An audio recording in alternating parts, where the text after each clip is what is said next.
আমার নূরের নবী মায়ার নবী আমাকে উপদেশ দিয়েছেন, হে আবু দারদা, তুমি যদি আল্লাহ ও তার রাসূলের সন্তুষ্টি অর্জন করতে চাও, অবশ্যই অবশ্যই আল্লাহ তুশরিক বিল্লাহ, এই জমিনে তুমি আল্লাহর সাথে কাউকে শরীক করবে না। বলেন আল্লাহু আকবার।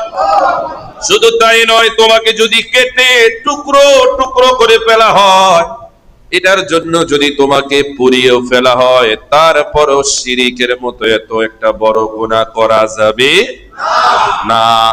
এবার দ্বিতীয়বার নবীজি বললেন, তারপরে তোমরা ইচ্ছে করে ওয়ালা তারকুস সালাত, তোমরা ইচ্ছে করে নামাজ ছেড়ে দিবে না, নামাজ ছেড়ে দিবে না।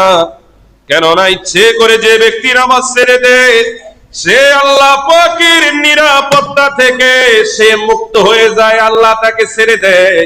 ওই বান্দা ভালো করো খারাপ করো, নামাজ ছেড়ে দেয় যে বান্দা, ওই বান্দা আল্লাহর নিরাপত্তা থেকে উঠে যায়। বলেন না নাউজুবিল্লাহ।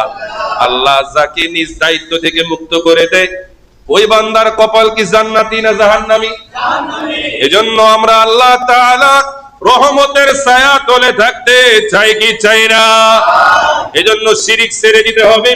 2 নাম্বার, নামাজ দেখে নিজের জীবনের সাথে একটা অভ্যাসে পরিণত করতে হবে। নামাজ দরকার আছে কি নাই?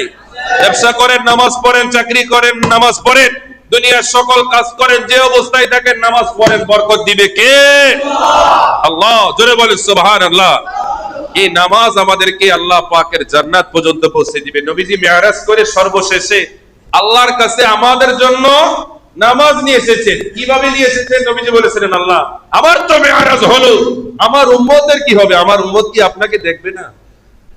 তখন আল্লাহ বললেন, ইয়া রাসূলুল্লাহ, আমি এমন একটা ইবাদত আপনাকে উপহার দেব, যে ইবাদতের মাধ্যমে আপনার উম্মতেরা আমি আল্লাহর সাথে দৈনিক 5 বার সাক্ষাৎ হয়ে যাবে।